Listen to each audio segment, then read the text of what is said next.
There's a quiet movement happening that few are noticing. The most self-aware, awake and psychologically developed individuals are slowly stepping back from society, not with anger or drama, but silently. They are going off the grid, leaving social media, walking away from careers, ending relationships, and choosing solitude over social life. Carl Jung foresaw this. He called it the necessary withdrawal.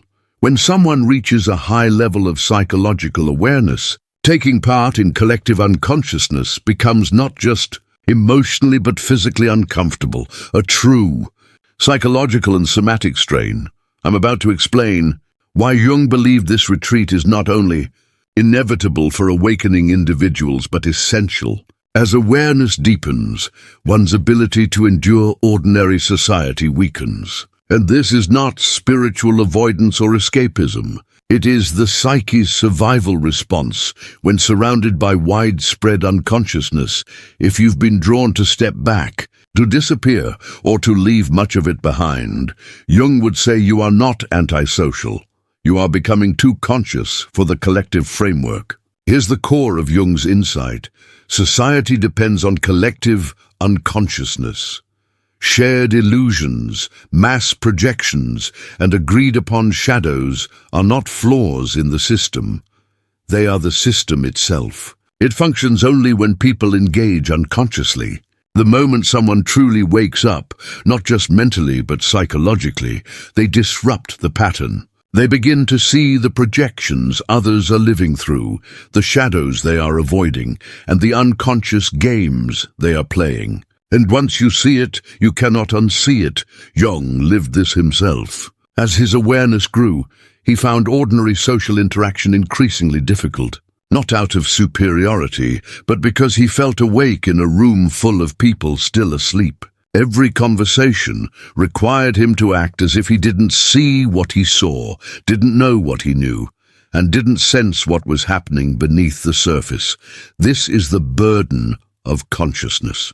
You become psychologically isolated even when physically surrounded by others. You begin speaking another language, perceiving different layers of reality, and operating from another dimension. The ongoing effort to bridge your awareness with the collective unconscious becomes draining. The awakened begin to withdraw, not out of hatred for society, but because remaining in it forces them to compromise their consciousness. Each day demands they act as if they are still asleep. Every interaction pressures them to dim their awareness. Every relationship asks them to shrink from who they've become. Eventually the mind says, enough, step back. Protect your consciousness. Stop allowing the collective unconscious to drain what you've worked hard to build. Jung found that as you integrate your personal shadow, the collective shadow becomes increasingly hard to bear. You're watching an entire society project its darkness while denying it exists. Once you've faced your own potential for harm, witnessing others cast theirs onto scapegoats becomes deeply painful. When you've acknowledged your own darkness, seeing society label the other political party as evil or that group, as the problem feels like observing a mass psychosis, because that's what it is. Jung called this the burden of seeing. The awakened person understands that most social conflicts are simply shadow projections. Wars are collective shadows colliding.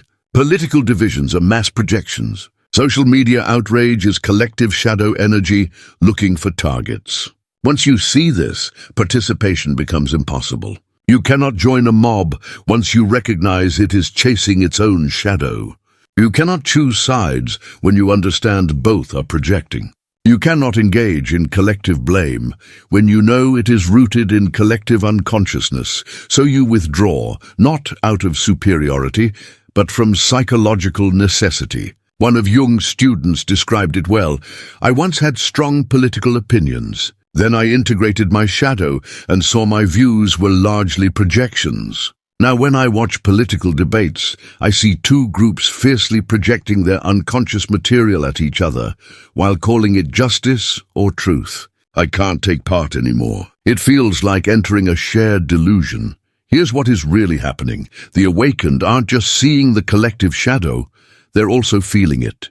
When you become conscious, you become energetically sensitive. Being around unconscious shadow projections feels like psychological violence. This is not judgment. It's an authentic energetic incompatibility. Jung noticed the same in his own life. After his individuation, being in crowds became nearly unbearable, not because he disliked people, but because he could sense the unconscious materials swirling, the projections, repressions, and shadows, all creating a psychological storm only he seemed aware of. This is why awakened individuals often step away from social media first. It acts as a constant projection field for the unconscious. Every scroll exposes you to streams of unprocessed material. Every comment section turns into a ring for shadowboxing. For someone who has integrated their own shadow, it feels like being forced to watch people harm themselves while blaming others for the pain. Jung's second insight is this: once you individuate and align with your authentic self, maintaining a persona becomes impossible, yet society constantly expects persona performance. Before awakening, you could unconsciously play along with these social games, smile when expected, say the right things, and fulfill your role. But once you've connected to that deeper truth beyond all masks, returning to persona performance feels like a form of psychological death. Every social space demands some kind of performance. The workplace persona, the family role, the online identity, the acceptable opinions, the appropriate emotions. For those still identified with their persona, this feels normal. For someone who has discovered their true self, it feels suffocating. Jung knew this from his own life. After his confrontation with the unconscious, he could no longer play the role of the proper Swiss psychiatrist. He could not pretend to agree with collective opinions he had seen through, nor sustain relationships that required him to be false. So he withdrew to Bollingen, to his tower by the lake, where he could live authentically. This is not anti-social, it is pro-authentic. The awakened person does not reject society out of anger, but because of incompatibility. They become too real for environments built on pretense, too authentic for spaces that demand performance, too whole for systems that only accept fragments. One of Jung's patients, a successful executive who had undergone individuation, described this struggle. I sit in board meetings, and everyone is performing their executive roles, saying what executives should say, thinking what executives should think. I can't do it anymore. It's like being asked to pretend I'm someone I've never been. My authentic self has no voice in that room. Only my persona did, and it's gone. She did not resign in protest. She quietly transitioned out over months, moving to a small town where she could live genuinely rather than just remain successful. This was not failure, but the success of finding herself. This is happening everywhere. Awakened individuals are leaving careers that require persona performance, ending relationships built on false selves, and stepping away from social circles that demand masks. They are not failing at society, they are succeeding at authenticity. And that success makes conventional participation impossible. Here's what Jung understood about the energy involved. Maintaining consciousness in an unconscious environment takes immense psychological effort. And awakened people are realizing it is not sustainable. Consider what a conscious person must do in normal society. Continually filter out unconscious projections. Maintain boundaries against energy vampires. Translate between depth and surface. Hold your frequency even when surrounded by static. Process not only your own material, but also the unconscious material leaking from everyone around you. Jung called this psychological labor, the invisible work conscious people do just to exist in unconscious spaces. It's exhausting. Every interaction requires you to avoid reacting to projections, resist absorbing others' unconscious material, stay out of collective dramas, not match the unconscious frequency around you, and maintain your truth without sacrificing harmony. For unconscious people, this isn't work. They move with the collective current. For conscious individuals, it's like swimming upstream in a tsunami of unconsciousness. Eventually, you have to get out of the water or risk drowning. Jung observed that his most conscious patients often developed chronic fatigue, mysterious illnesses or depression, not from personal pathology, but from the strain of maintaining consciousness in unconscious environments. The solution wasn't therapy. It was withdrawal from the draining surroundings. One woman, a teacher awakened through years of inner work, developed severe chronic fatigue. Medical tests showed no physical issues. In analysis with Jung, she realized she was spending immense energy simply sustaining her consciousness while surrounded by unconscious colleagues and students all day. She wasn't sick, she was energetically depleted. When she left teaching and moved to a cabin in nature, her energy returned within weeks, not from rest, but from no longer battling the constant pull of collective unconsciousness. This explains why awakened people retreat to nature, solitude, or small conscious communities, not to evade responsibility, but to protect the consciousness they've cultivated. They understand that consciousness is precious and finite. Investing it in unconscious interactions is like pouring water into sand. Jung identified this withdrawal as archetypal, the hermit phase that everyone undergoing individuation must enter, temporarily but necessarily. The psyche needs solitude to integrate what society would otherwise fragment.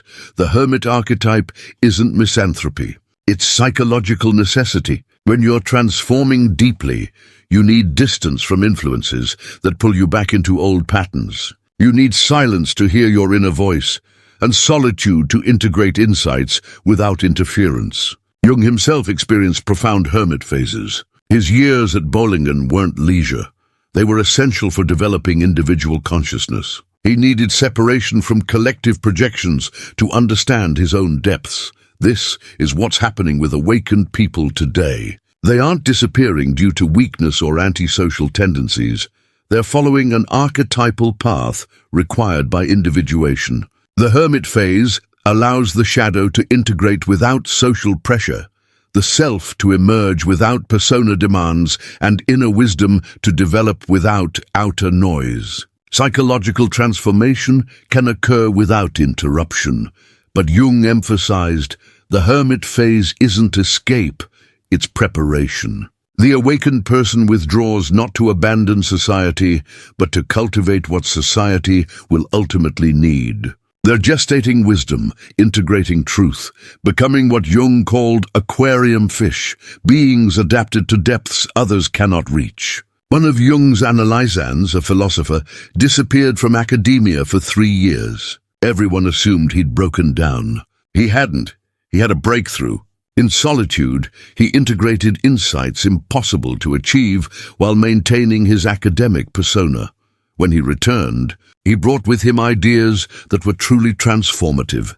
Yet these ideas could only emerge through stepping back from the very system they were destined to change. This retreat may appear as disappearance, but in reality, it is a deepening process. The awakened individual is not fleeing. They are delving further than society permits. This is work that can only be done in solitude, cultivating a level of awareness that may one day serve the collective, but only after it has been fully developed.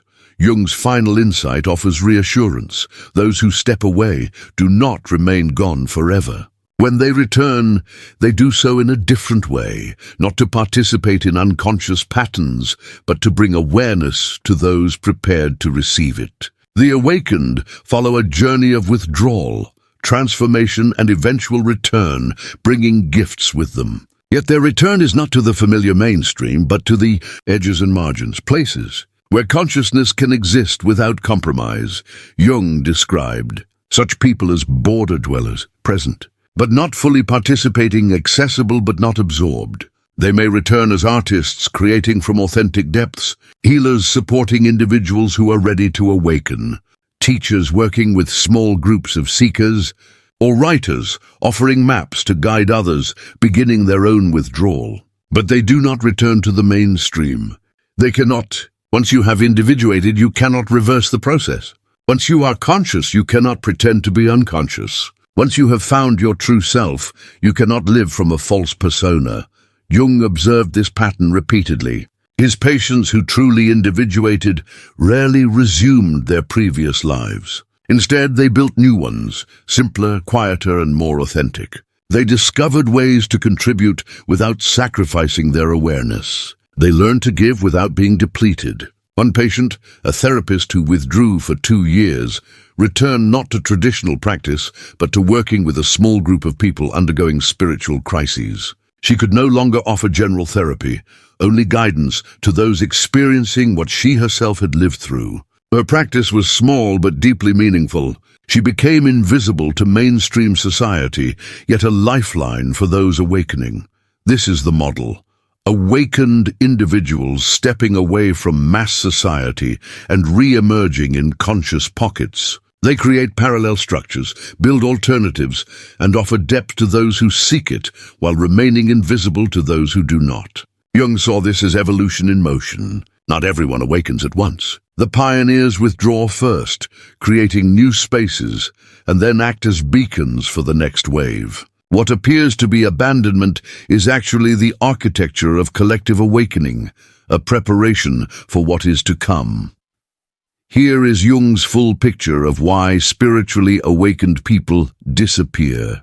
They can no longer endure the collective shadow projected by an unconscious society. Their authentic selves cannot perform the roles society demands. The energy required to stay conscious in unconscious environments becomes unsustainable. They enter the hermit phase essential to individuation. They eventually return, but only to conscious edges, not to unconscious centers. This disappearance is not failure but evolution, not weakness but wisdom, not abandonment but archetypal necessity. The awakened are following an ancient pattern: withdrawal, transformation, and return, transformed. Society may see this as loss, abandonment, or even betrayal. Where did all the conscious people go? Why are the wisest voices becoming silent? Why are the awakened leaving the collective when it needs them most?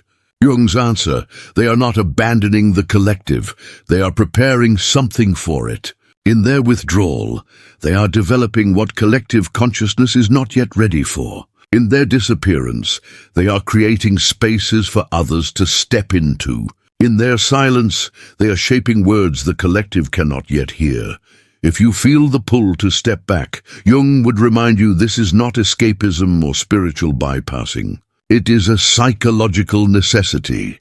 Your consciousness has evolved to a stage where participating in collective unconsciousness now feels like a betrayal of yourself. The withdrawal you're experiencing isn't antisocial, it's archetypal. You're not abandoning society. You're walking the hermit's path that every individuating person must travel. You're not weak for finding unconsciousness intolerable. You're aware, and awareness requires different conditions than sleep. Allow yourself to step back, not forever but for now. Create your own retreat, whether that means physical solitude or psychological distance. Stop investing your energy in unconscious exchanges. Stop performing for audiences who cannot truly see you. Stop diluting your depth into surface-level terms. Your retreat isn't selfish. It's essential. The collective needs fully individuated people more than it needs partial participation. It needs depth over appearances, authenticity over performance, consciousness over conformity. And when you return, if you return, you'll come back with gifts that can only emerge in solitude. You'll offer what couldn't be shared while maintaining false belonging. You'll speak truths that couldn't be voiced while pretending to fit in. Those who are spiritually awake are withdrawing, because awakening demands it, not permanently, but necessarily. Not out of hatred, but out of love. Love of truth, consciousness, and authenticity. Love that says, I must become whole, even if it means being alone. Jung would advise, withdraw consciously, step back with purpose. Use your hermit phase for integration, not isolation. And remember, your retreat is preparation. You're not leaving the collective. You're pioneering where it will one day need to go. If you're withdrawing or feel the pull to retreat, subscribe to this channel where I share Jung's insights for those walking the individuation path. Watch the video on your screen now about the hermit archetype and how to transform withdrawal into growth, not escape. Remember, your retreat isn't abandonment, it's evolution. And the collective needs evolved individuals more than it needs conforming participants.